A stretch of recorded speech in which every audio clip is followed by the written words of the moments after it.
This episode of Eat the Rules is brought to you by You on Fire. You on Fire is the online group coaching program that I run that gives you a step-by-step way of building up your self-worth beyond your appearance. With personalized coaching from me, incredible community support, and lifetime access to the program so that you can get free from body shame and live life on your own terms.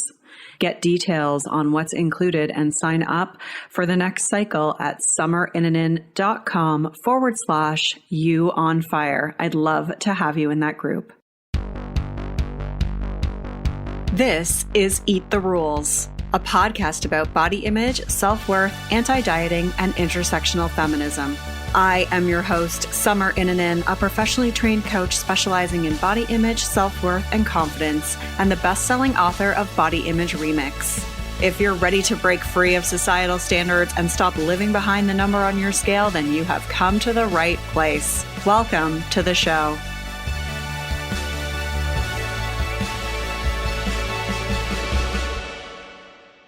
This is episode 257, and I'm joined by Tamsin Broster and Gillian McCollum, anti-diet and body image coaches.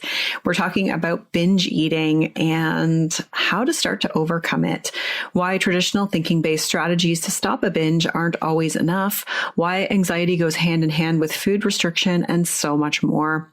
You can find the links mentioned in this episode at summerinanen.com/257. I want to give a shout out to Sopapila, who left this review. Love this show. Summer shares her wisdom and lived experience with honesty and humor while giving you a healthy dose of what it takes to move beyond eating disorders or disordered eating and embrace the joy in life again. Definitely a must listen. Thank you so much for that. I really appreciate it. You can leave a review by going to Apple Podcasts, search for Eat the Rules, then click to leave a review or give it a rating. You can also subscribe to this show via whatever platform you use. And don't forget to grab the free 10-day Body Confidence Makeover at summerinanen.com/freebies with 10 steps to take right now to feel better in your body. Also, if you're a professional who works with people who may struggle with body image, I have a free guide for you. You can get the free body image coaching roadmap, which shows you the 12 sort of phases you can take a client through when you're working with them at summerinanen.com/roadmap. I'm super excited about this episode. I don't really ever claim to be an expert on helping people heal their relationship with food. I can certainly help people in that arena, but that's not my primary of expertise. My primary of expertise is around body image and self-worth. So I love having people on the show where food is really their main area of expertise, and actually learned so much from this interview. So I'm really excited to share it. Gillian and Tamsin are people that I've known for a couple of years now. They did my body image coach certification program. So they're trained in that area too, if you're looking for someone to help you with food and body image. And I just love their work and I love their approach to this work. And I'm so excited to interview them today. Gillian and Tamsin are both anti-diet coaches on a mission to disrupt diet culture and help support people who are looking to heal their relationship with food and their bodies. Together, they host the Anti-Diet Club podcast, which helps folks on their journey to food and body freedom through an anti-diet, health at every size lens. Let's get started with the show. Hello, Gillian. Hello, Tamsin. Welcome to the show. Hello. Nice to be here. Hi. Thanks so much for having us. I'm so happy to have you both here. It's really exciting to see you again and actually get to, ask you some questions and interview you about your areas of expertise. I'd love you to both just talk about what brought you into this work to start. Yeah. So coming to this work, I feel like it's a cliche. I feel like it's a little bit of a cliche saying this was my relationship with food, but it's true. I had a really, really disordered relationship with food for years since I was a teenager. And it just cycled from dieting, binging, and just, being at war with my body. There's no other way to describe it. And I gradually started to discover intuitive eating and body positivity. And I started exploring that over several years. And then it took me towards, I just kind of wanted to do that myself. I wanted to help other people, which is the cliche that I'm talking about, but it's true. And that's kind of how it kind of came about, I guess, Gillian, you can kind of tell your story. It's probably slightly different to mine, but. Yeah, kind of similar. I was a career dieter since I was probably about 16, maybe. I think I can date it back to. But, body shame predates that for sure. I can always remember feeling the biggest person in the room, which, objectively wasn't true, but was how I felt. And then 2015, I stopped dieting, but of course not really, because we decide we're going to stop dieting. Actually, that isn't what happens. I went through all the iterations of, if I'm not going to diet, but I'm gonna just do this instead, which then morphed into, dieting by another name. And I was a yoga teacher, right? So I went through all the kind of orthorexic, kind of real healthist stuff as well. And then finally landing years later to a place of intuitive eating and doing a lot more body image work. And and then Tamsin and I both started, we have separate businesses, but then we started our podcast just over a year ago.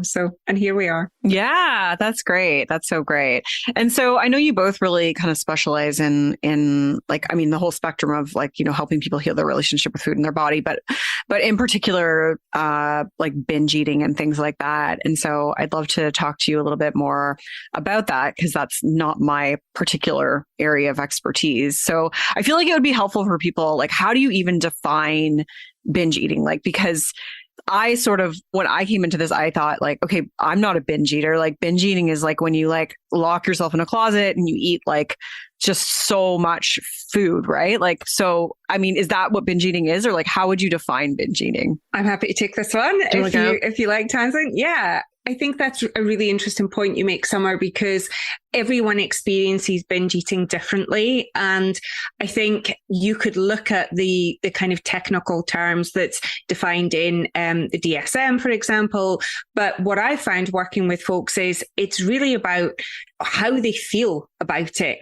Is this something that's really impacting their life, as opposed to looking at how much food and how often? Yeah, that's helpful, but also how do they feel about it? To what degree is it impacting their life?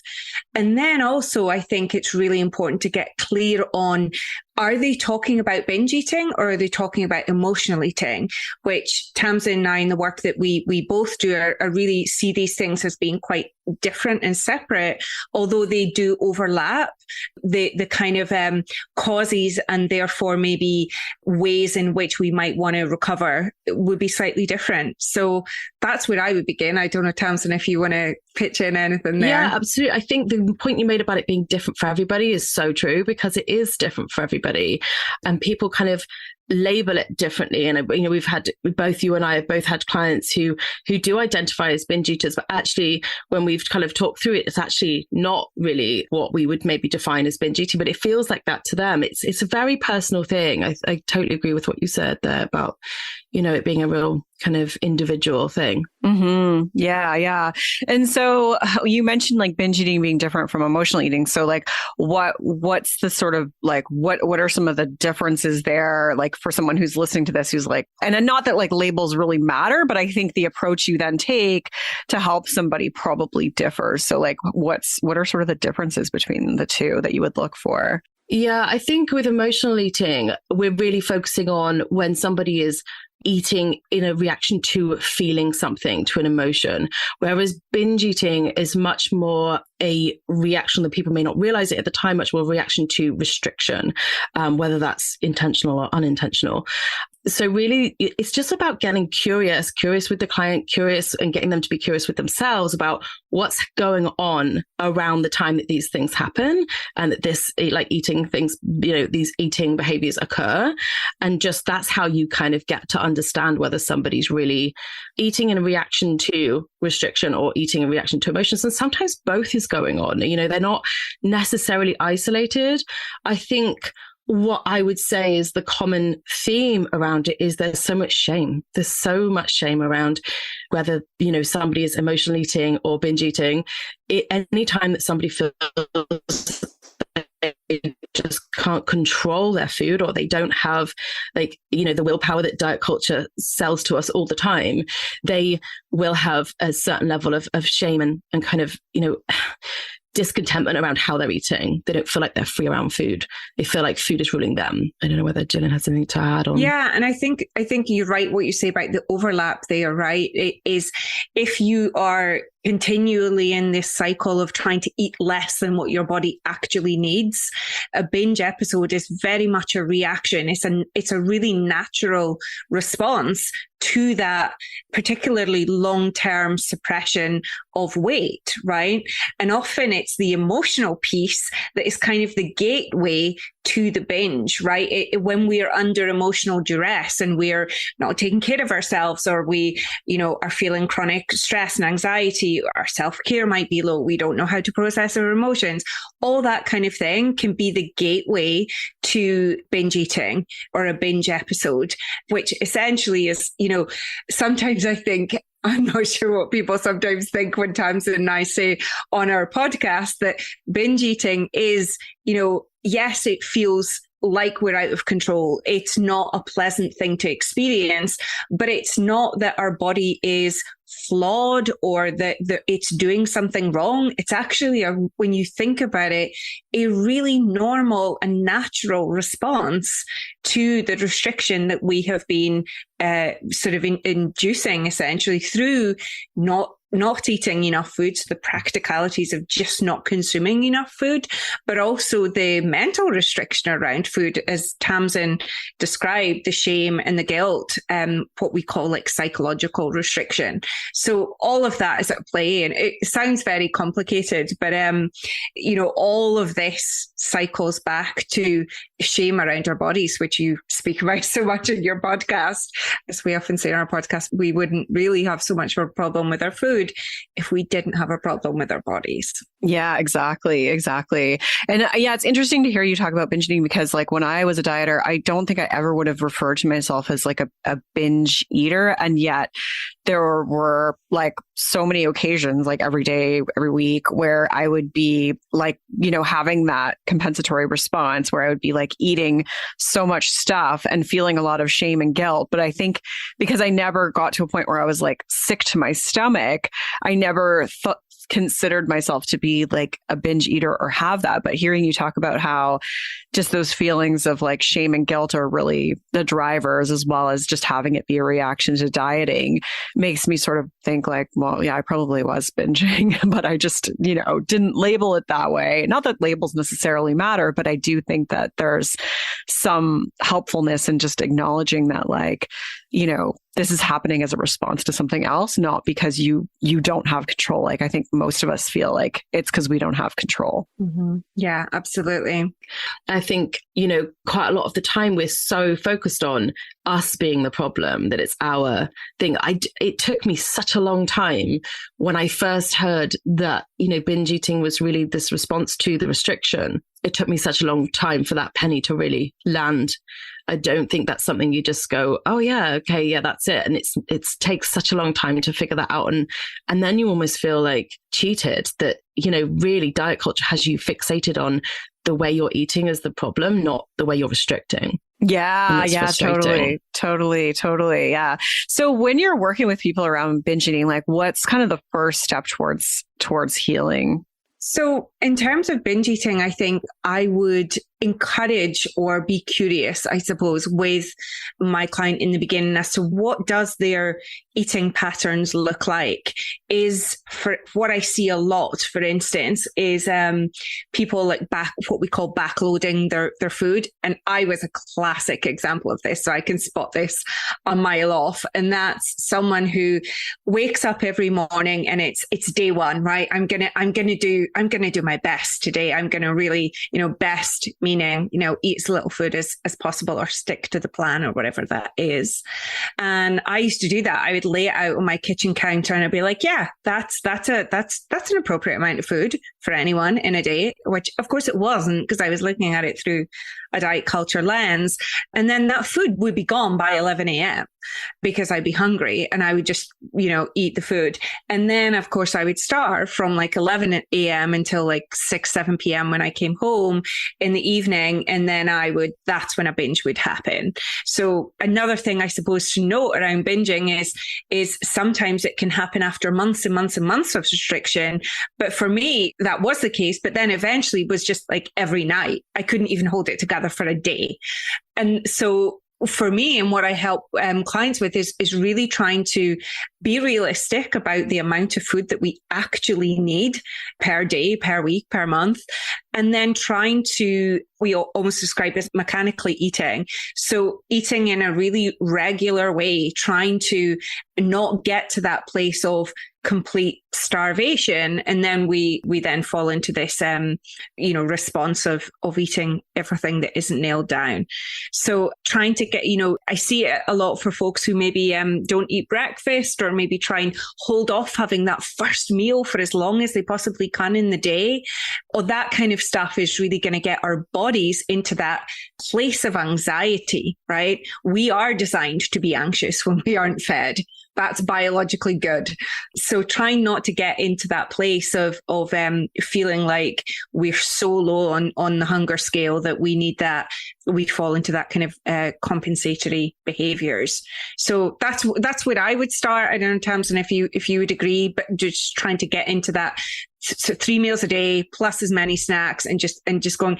And of course, that's going to throw up body image stuff, right? But then that's why it's so important to be doing that work alongside. Yeah, I think that mechanical eating as a first step is really something I would always look at putting in first before you start really even diving into like further work in intuitive eating, because if you hop, skip and jump into that just too quickly, it doesn't work. But it is hard on your nervous system, because when you're used to just delaying that food, and like I was exactly the same as Gillian, I would be like, this is what I've got for the day. This will be fine. And then by like 11 o'clock, I was like, oh my gosh, like, oh, what's wrong with me? And again, it was always like, what's wrong with me? Why have I eaten all this already? Like, why can't I just get myself under control? Or I'd be thinking, it's fine. I just don't need to eat anything for the rest of the day. I mean, like, I'm bound like not to get hungry. It'll be fine. And I think that is so common. But I think, especially when you will start working with clients around this idea that you're going to start eating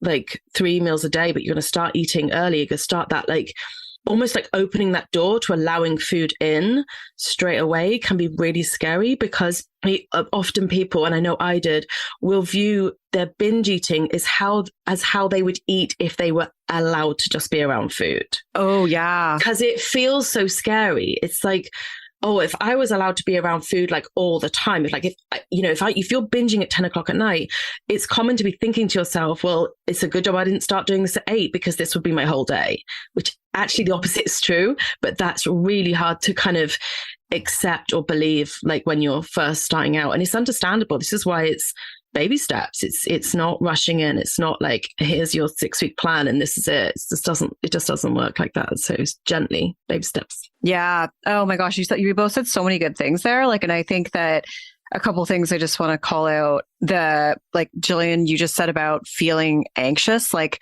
that's like a normal response to, like your body's like biological response to being hungry is to feel anxious. Cause I feel like that anxiety actually makes people want to like fixate on the food even more. Like it almost creates like an even more vicious cycle, or it makes them more anxious about their body. Like that's something that I noticed. So it's really interesting to like have people understand that like feeding yourself can actually reduce some of that anxiety, if I'm like interpreting it correctly. Yeah, there's a hungry body is an anxious body, right? That's what I say all the time. And still I'm years and years into this work, but if I feel now as a kind of ex-dieter that I don't know where my next meal's coming from, like if I get on a flight and there's like, no vegetarian meals, like I still feel that anxiety. My body remembers that, right? So trying to rebuild that trust with your body when it's been perpetually in that anxious state around food takes a really long time to repair that and to be able to kind of like manage that nervous system regulation around it. Yeah, I always have snacks for that reason, because I'm the same. Like I don't, my body, like when I start to feel like my blood sugar go down, like I start to like feel like almost this like panicky, anxious response. And so I'm always like, have like bars in my bag or whatever, just to be like, okay, we got to eat something now. Just even though like maybe food is coming in like an hour or something, like if I'm going out for dinner, like it doesn't matter. Like I just do it because I'm like, it just helps me emotionally feel better. And like, and so it's interesting. Like, I don't think I ever really thought about that as being like this, like kind of residual impact of decades of dieting. Yeah. That's so interesting. Yeah. And then, Tamsin, you said something about like, people perceiving normal, like saying, okay, we want you to eat breakfast, like them thinking like, well, it's going to be like what my binge is like and I think that that's like a huge sort of mental barrier for people in terms of actually giving themselves permission to sort of eat enough. Like, it's like, that's really interesting. It's because that's what happened with me. I couldn't, I felt like I was morally better if I could like stave off that kind of inevitable like food, like a day of eating, because as soon as I started, it was like the hunger never went away. So of course, like, why would I believe that was because I hadn't eaten something earlier? And it's the same for clients. It's so hard to really like allow, like let go and really trust your body, because I think when we talk about this on the podcast a lot as well, about like we talk a lot about not getting people back to a place of trust with their body. It's actually a very new thing, because it's unlikely you've ever had it. If you've been brought up in a diet kind of like environment where maybe your caregivers were dieting and people around you, and you were surrounded by diet culture, which most of us were growing up, and then you became a dieter all by yourself through your own decisions, you've actually never really trusted your body almost like before. So kind of, we never talk about like, oh, let's go back to how your body relationship with your body was, because most people would be sitting there going, oh, when was that then? Because I don't identify with that. I don't remember when I was an infant. Because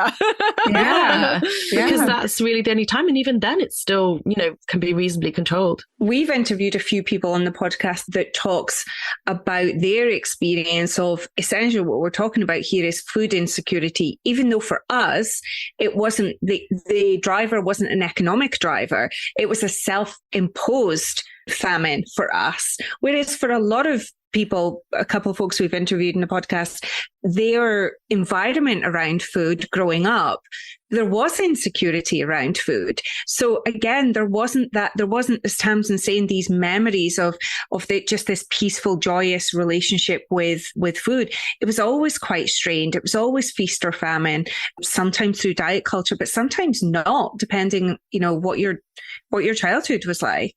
Mm-hmm. Yeah, totally. And so like when someone's relearning how to eat, like I think one of the things that I witness and see is that like our perception of what someone is supposed to eat, like especially someone who identifies as female, like our perception of it is so skewed versus like what we most likely actually need. What's your experience with that? Like, do you notice that too? Like, it's like people think they need like just this little tiny amount of food when like, I mean, I always say like you have to eat like a grown ass woman or a grown ass adult, but it's such a hard thing, I think, to think like, wow, like that much, like it feels a bit scary, at least in my experience. Yeah, I think it is quite unnerving and kind of enlightening as well when you kind of get through that, like understanding what you really need to fill yourself up, what you really need to feel satisfied from a meal or a snack or all of those things. And you're right, if you're socialized as a woman growing up, a female growing up, you are told that your portion sizes should be less than maybe your male members of your family, and that is just so skewed. It's one of the things that we talk about quite a lot, is like, do not believe that you have to have smaller portions than perhaps partner or people you're surrounded by, just because you that's what you've been told your whole life. Because it's so skewed. And again, like portion sizes, again, they're just a guide, but we take them as like fact. And then if we are in a larger body, we're told that that must be because we're eating too much. Nobody ever talks about body diversity or, you know, the fact that just different people just weigh different amounts. And that's it. We have different body sizes. We're just told that it must be because we're overeating. Like, and again, that word about like, we must be eating too much. And we don't even look at what somebody might be eating. But who's to know whether somebody is eating too much or too little? And actually, what does that even mean? Like, what does it matter? This is where we try and allow clients to get to a place where their food just is, allowing your food to just be, and not really, you know, not policing it anymore, which is it's a big step to get to. But yeah, I think our perception of what is enough food is not based on fact, you know, or experience, because we've been judging our food for as long as we can remember. And also the influences, like what you see on social media and on Vogue, like what somebody eats in a day, like what a celebrity eats in a day, is one of my pet peeves. And I remember listening to one actually recently, and people who love food, who are trying to sort of like not eat it is the most infuriating thing to listen to, because you can hear that tension. And one of the things that Tamsin and I talk about a lot, I think you kind of just hit on it there, isn't just how much food you're eating, but are you eating food that actually you find tasty and satisfying? Because you can eat all the diet food in the world, but still binge, right? You can be full, your stomach can be full of food, but if it's food that you feel either guilt and shame around, or food that is just completely devoid of any enjoyment, we're still going to seek that out, right? So it's really complex. It's not just as simple as not eating enough food. And those diet foods, for me especially, became my first binge foods as I was kind of like losing my grip.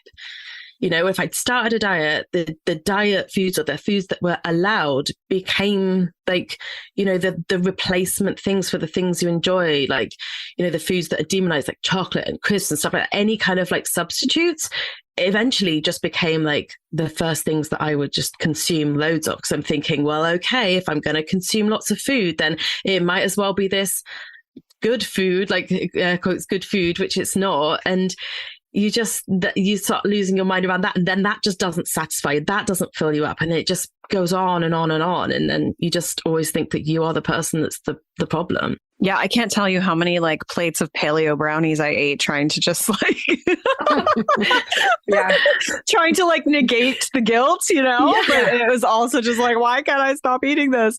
Yeah, no, Gillian, you said exactly what I was going to say. It was just that like, I remember like, you know, seeing, because when I was a nutritionist many years ago, like I remember some of my colleagues or other people in the industry like would post sort of what they eat. And I was always like, oh my God, I eat so much more than them. Like, what's wrong with me? And always feeling that way. And just like how toxic that social media can be towards our perception of what we think we should be eating, because it's like, I mean, I don't know, maybe people do survive on that little food. Like I'm certainly not one of them, but I just think, or I'm like, sometimes I'm like, do they just put that on the plate and then they actually eat more when they turn off their camera? Like, you know what I mean? Like, I mean, who knows? But I just, it was always such a mind, like it was always so damaging to my mind just to see that stuff. And it's terrible that it's so prevalent now. And especially like what I eat in a day and all that stuff. But one of the things I wanted to ask about was like discomfort around fullness. So I think some things I've heard from people who were previously binge eaters is like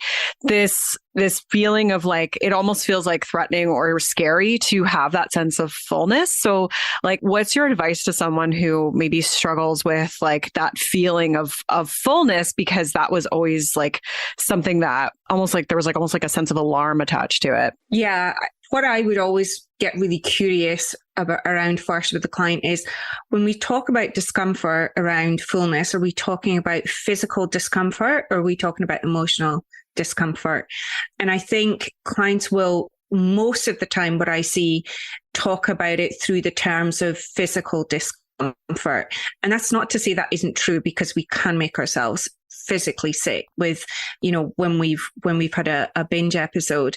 But really, if that's all that we're dealing with, and I say all kind of, I suppose flippantly, really all that can be done in that situation is to put on some comfortable clothes, drink some water and rest, and it will pass. Our body will self-regulate, but that's the trust piece that we were talking about earlier.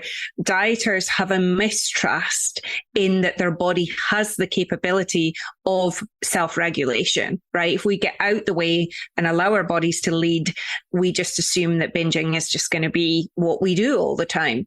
But it's the emotional discomfort as well, right? That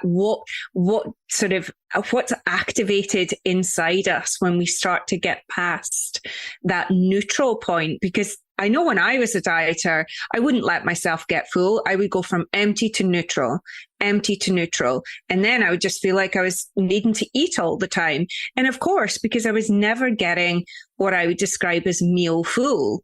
So trying to work through that emotional discomfort of what are the stories that are coming up when we feel fullness, when we feel that expansion of our belly, what emotions does it trigger inside us? So I think that piece is just as important as the physical stuff. And just to touch on the point you said there about your expansion of your bellies, that would be what I kind of talk to clients about first as well, is like, how comfortable are you just breathing into your stomach and allowing it to expand? Because there's so much tension there. I find, many clients just haven't properly breathed into their belly. It's actually one of the first things I do into my sessions when we kind of come in and we just take a couple of calming breaths. I ask them to breathe in and expand their stomach out, because so often we just don't feel allowed, and we're trained to like hold that, tightly. And so when we feel full and we've eaten, a lot of food that maybe we're not used to allowing ourselves to eat, or maybe we've missed the fullness cues at some point, maybe, or, maybe it's just something we're not used to. Like that happens in the beginning, but that's where that curiosity comes in, and that allowing, like, compassion for ourselves, and allowing that to happen can be hard, but especially so if you're just not used to, just like Gillian says, put on some comfortable clothes. We're not used to allowing our bodies to just relax and just be a certain way after a meal. Like that can be really, really hard for folks to handle. And I think another really important piece that I missed out there that would keep us in that binge cycle or the emotional eating cycle is what happens when folks feel that emotional discomfort. What is everybody's go-to response? Restriction. And that's what keeps us in the cycle. So I think one of the most important things that you said, Tamsin, there was compassion, taking care of yourself. If you've had a binge episode, or, you really feeling all the emotions and food is what a lot of food is what you've used to self-soothe, then letting it be that. But absolutely, we're going to be kept in this cycle if we feel that we need to course correct or compensate by either doubling down on the gym the next day, or cutting our food intake in half, or whatever it might be. And that comes from that sort of emotional anxiety around what I've just done. I don't trust that my body can self-regulate, so I need to cognitively, manage this situation. Yeah, that's so true. Yeah. So I want to talk about the emotions, like the corresponding emotions of like guilt and shame that we often feel with like either, secret eating or binge eating. Like what's your advice? Like what helped you maybe move past like some of those feelings of guilt and shame, knowing that it's probably not just like one thing that you do for one time and then it goes away completely, because obviously that's not true. Yeah, definitely. Yeah, you're right. That's not true. But I think in the beginning, as hard as it is, it's really, for myself, was really like understanding like the concept of food being good or bad, and how I had labeled it, and how like dieting had created this like moral value attached to anything that I ate. And that does take, it's hard when you're going to the cupboard and you're saying to yourself, like, all food is good food. Like, that is tough in the beginning when all you have heard for decades is this is bad, that is good, and this is what you should eat, and this is what you shouldn't eat. Like, that's tough, but that really does start to unlock it, that legalization, that allowing yourself to just be like, this food should just be, because you're no longer putting the foods that you think are bad for you on this pedestal. And then they just kind of become food. And actually, even so far as to say, I would say I went through a phase of it being a bit boring sometimes. I was like, wow, it's just food. Like, okay. And then realizing that, everyone always used to label me as like the one who bakes. Well, I used to bake because I needed to binge on something, but like, I don't really bake anymore because I just don't feel that pull to like, oh, I need something. So therefore, if I bake for my kids, I've got an excuse to eat like this food in these quantities. Like it does take the shine off it sometimes. I know that I went through that kind of lull and then came out the other side. So it's like a real rocky road of like emotions, like no pun intended with rocky road, sorry. But it is a real like up and down of emotions with like how I felt about, I don't know, emotional attachment to having that relationship with food, I guess. Yeah. One of the things that really helped me around the kind of what I was talking to earlier about the kind of emotional activation of eating the food, primarily the guilt and the shame. It's really, really hard when we're so embedded in the guilt and the shame and that I'm the problem and there's something wrong with me, it's really, really hard to be curious. This is something that we've talked about a lot on this podcast. They get in the way because we're just so fixated on us being flawed. So one of the things that I kind of forced myself to do in the beginning was anytime I felt a pull to eat what I would term at the time emotionally eat, which tended to be at night when I was back at home, the door was closed, I could finally kind of relax, the adrenaline of the day was subsiding. That's when the emotions would creep in. I would make myself name the emotion. And it couldn't be guilt or shame. I had to get underneath that. What was I actually feeling? And I would have an emotion wheel pinned to my fridge. So it wasn't a case of name the emotion so that you don't eat the food. It wasn't like a distraction tactic or an aversion tactic.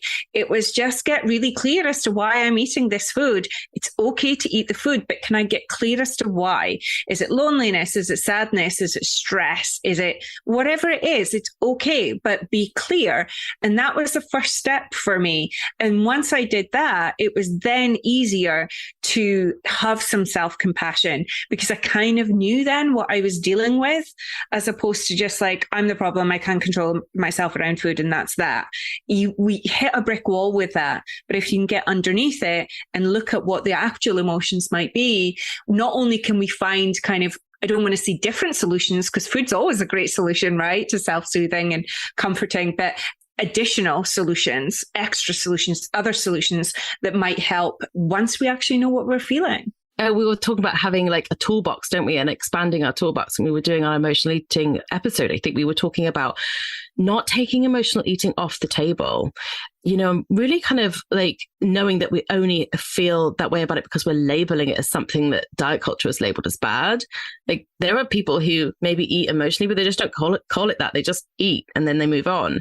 But if you don't take it off the table, if you're not trying like not to emotionally eat, but actually you're using it as a way to, like Gillian was saying, like, what's underneath it all? What else is there? And what else do I need? What do I need right now? As well as the food, like not as like a distraction, but what do I need as well as this, if anything? Or actually, is this enough? Is this all that I need to have right now to get me through whatever this difficult feeling is? Because sometimes food is okay. It's okay to eat emotionally.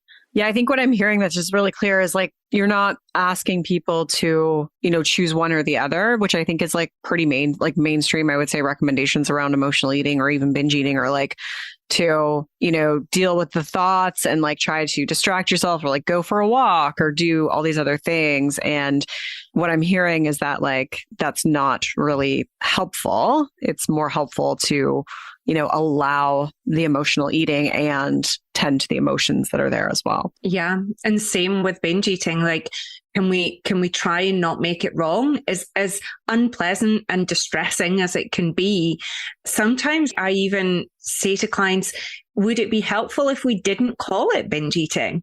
Would it be helpful? Because that word is so loaded, right? So is emotional eating, so stigmatizing in and of itself.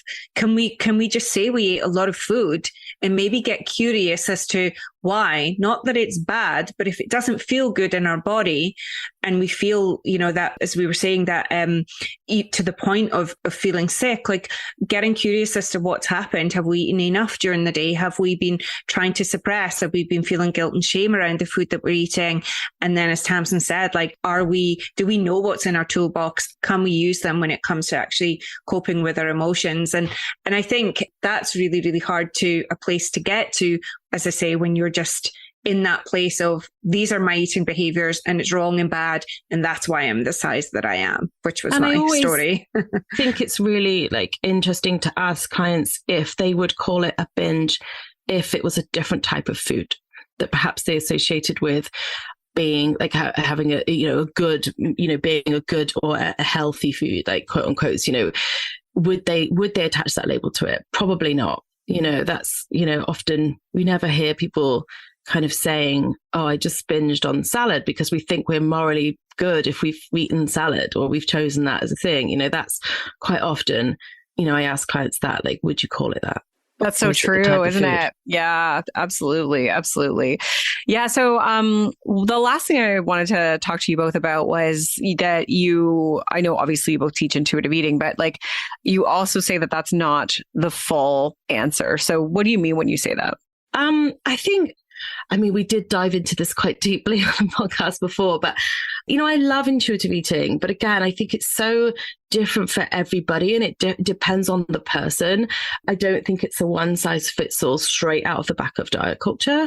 I think it really is an individual thing. And sometimes because dieters, all of us who have been dieters tend to have this like perfectionist strategy. Like we want to dive into intuitive eating, but we want to get it right. We want to do it all right. And I think that can sometimes distract people. So I think it's useful to be able to steer people into just allowing their food to just be, and just not really kind of taking their attention away from whether they are hitting the hunger scale at a certain point, or whether they're, even hitting the satisfaction scale at a certain point, because that can just distract and make them kind of thinking that this needs to be black and white, like good or bad, like I'm either failing at intuitive eating or I'm not. And I think that's sometimes why I think it really depends on the client. But if that's where they start to head, I'll take them back a few steps and just go, right, let's just get back to, again, what we were talking about before with mechanical eating and just eating regularly. And, so what if your like food can't just be? And I think the other thing really for me is like, we often talk about the things that we want to eat intuitively aren't always available to us, economically, like access wise, like there's not always something that's there for us. Like I quite often want to eat with my children. Like I try and do that regularly. I don't always want to eat the same things that they want to eat, but you know what? I have to kind of find some middle ground, because it's more important to me to eat with them. And I have strategies of where I would make that, satisfying to me and kind of meet their needs, but not making 10 different meals. But if I'm really honest, I'm going to want something different. I like a lot of spicy food and stuff like that, but it just doesn't always fit in. And when you're away, like at families and, when you're not in control of what you can eat, you can still eat.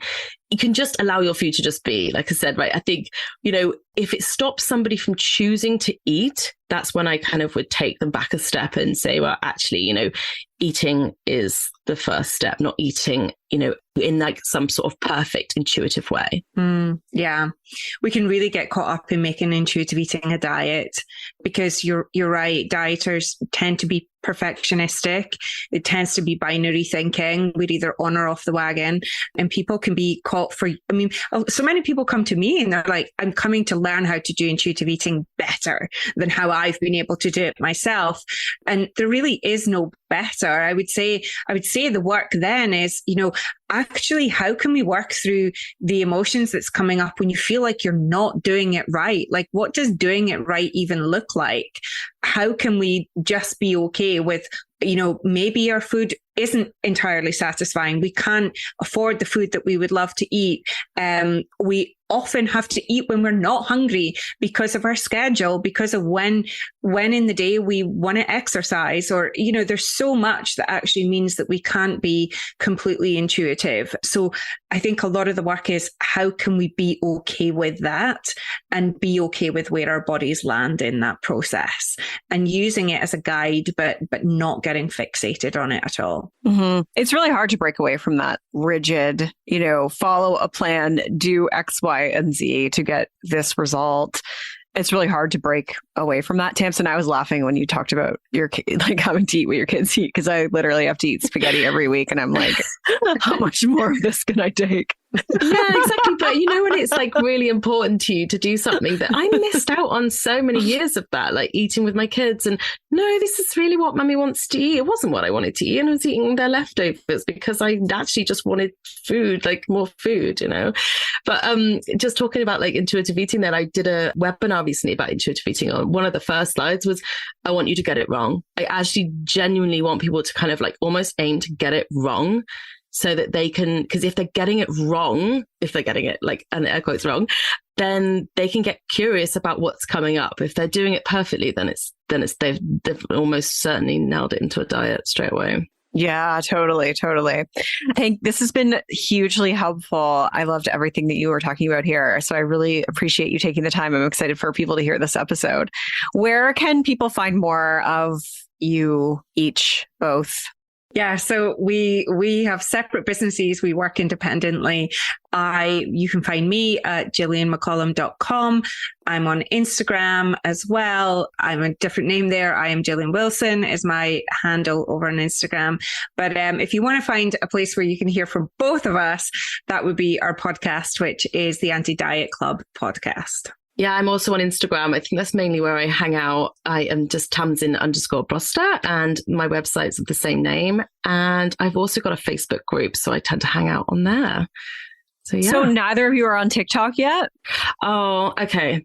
Yes, we are. The podcast is on TikTok. I'm on TikTok, and Gillian's on TikTok. We are. I have an account, but I've never used it. And on the rare occasions that Tamsin will send me a link to somebody's profile that we might be having as a guest on the podcast, I lose half a day. So I try and never go on there. I don't have it yet. That's why I was asking. Okay, yeah. So I was told to like go and get my handle because one day I'm going to want it, and Instagram is dead, and which I just love Instagram. Don't know why. But yeah, so I started making videos on that, and it tends to be exactly what I post on Instagram pretty much, but I don't really understand it. And I feel a bit like I'm too old for it, but I'm trying to understand it, and I'm trying to not give into that kind of, I'm not too old for anything, but it's hard. Well, I had someone who they were 26 years old, and they said, I'm too old for TikTok because it's all like 12 to 20 year olds. So oh my God. Oh my gosh. I am not down with the kids at all. No. I was actually going to get my son's babysitter to maybe teach me, because I was like, because she's 18. And I was like, should I see if maybe she wants to sit down and like teach me for a couple hours one day? Because I'm like, do I need to know this? I'm not on there yet. Anyways, I know I was just asking because I was like, I'm just curious, like who's on it now, but yeah, I'm sort of on there. Cool. Well, thank you so much for sharing that. I'll link to all of that in the show notes. And thank you so much to both of you for being here today. Thank you for having us. Rock on. There's so much great stuff in this episode, but there's one quote that has stuck with me ever since. So we recorded this episode, I feel like in like December. I feel like it was in December of 2022. So it was a couple months ago now. And when Gillian says a hungry body is an anxious body, I was like, that quote has stuck with me. And I feel like it's such an important thing that everybody needs to know, because anxiety and eating disorders go hand in hand, but disordered eating even often comes from like this sort of anxious feeling within ourselves, and we're grasping for control. But that quote of just like a hungry body is an anxious body is just like so important. So, if you're feeling anxious, go eat. Make sure you're well fed. I think that's the main point there. But there's a lot of other good stuff in this episode too. But it's just like I'm recording this outro, like 3 months later, and I just like that quote still sticks out to me. I hope you enjoyed this show. You can find all the links and resources mentioned at summerinnanin.com/257. Thank you so much for being here today. Rock on. I'm Summer Inanen, and I want to thank you for listening today. You can follow me on Instagram and Facebook at Summer Inanen. And if you haven't yet, go to Apple Podcasts, search Eat the Rules, and subscribe, rate, and review this show. I would be so grateful. Until next time, rock on.